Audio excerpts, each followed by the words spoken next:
दोस्तों, जैसा कि आप जानते हैं कि हर देश में क्राइम को रोकने के लिए एक पुलिस विभाग होता है और उस पुलिस विभाग का काम होता है कि हर तरह के क्राइम को ज़्यादा से ज़्यादा रोकना। लेकिन पुलिस तो अपने देश के गुनहगारों को पकड़ सकती है, लेकिन कुछ गुनहगार ऐसे होते हैं जो चोरी तो एक देश में करते हैं लेकिन दूसरे देश में भाग जाते हैं और फिर उन दूसरे देशों में भाग जाने वाले गुनहगारों को पकड़ना काफ़ी मुश्किल हो जाता है। तो इसी चीज को आसान बनाने के लिए या फिर रोकने के लिए बनाया गया है अंतर्राष्ट्रीय आपराधिक पुलिस संगठन, और इसे ही इंग्लिश में इंटरपोल कहा जाता है।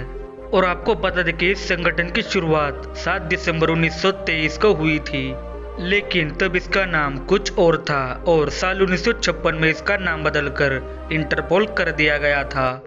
और दोस्तों, आज के समय में इंटरपोल की संस्थाएं 192 देशों में कार्यरत है, यानी कि 192 देशों में से किसी भी एक देश का गुनहगार दूसरे देश में जाता है तो इंटरपोल की पुलिस उसे दूसरे देश से ढूंढकर निकालने में उस देश की मदद करती है।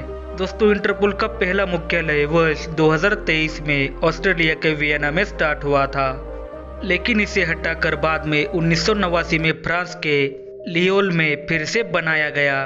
दोस्तों, इंटरपोल की पुलिस देशों के बीच संपर्क करके गुनहगारों को पकड़ने में उन देशों की सहायता करती है।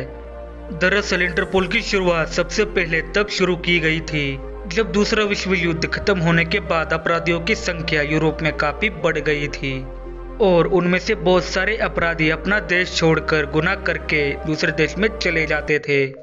और ऐसे में जाहिर है कि एक देश की पुलिस दूसरे देश की सीमा को पार नहीं कर सकती, और इसी समस्या को सुलझाने के लिए ऑस्ट्रेलिया में कई सारे पुलिसों की बैठक बुलाई गई और इस बैठक में 20 से 30 देशों ने यह ठान लिया कि वो अंतर्राष्ट्रीय गुनहगारों को पकड़ने के लिए एक अंतर्राष्ट्रीय पुलिस संगठन बनाएंगे।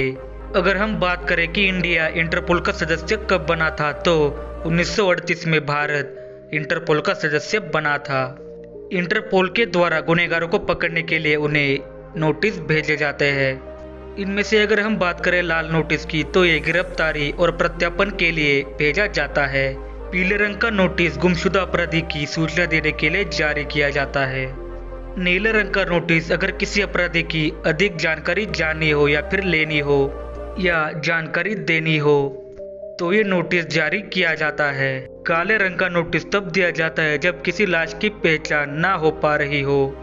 हरे रंग का नोटिस ऐसे गुनहगार के लिए होता है जो अपराध कर चुका है और ऐसी आशंका होती है कि वो अगले देश में जाकर भी अपराध कर सकता है।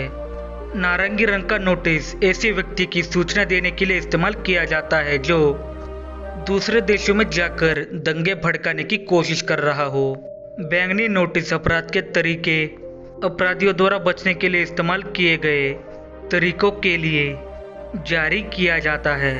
हल्के नीले कलर का नोटिस तब जारी किया जाता है जब पुलिस को किसी गवाह को ढूंढने की जरूरत पड़ती है और वो दूसरे देश की पुलिस को हल्के नीले रंग का नोटिस भेजकर उस गवाह की लोकेशन का पता करवाती है। तो दोस्तों, हमें उम्मीद है कि अब आपको पता चल गया होगा कि इंटरपोल क्या है और इसकी स्थापना कब हुई थी और किस चीज़ के लिए हुई थी। अगर आपको ये वीडियो अच्छा लगा हो तो इस वीडियो को लाइक एंड शेयर जरूर करें, और अगर आप इस चैनल पर नए हैं तो इस चैनल को सब्सक्राइब करके पास वाले बेल आइकन को दबाएं और ऑल पे क्लिक करें। मैं आपसे मिलता हूँ किसी और वीडियो में, और तब तक के लिए नमस्कार।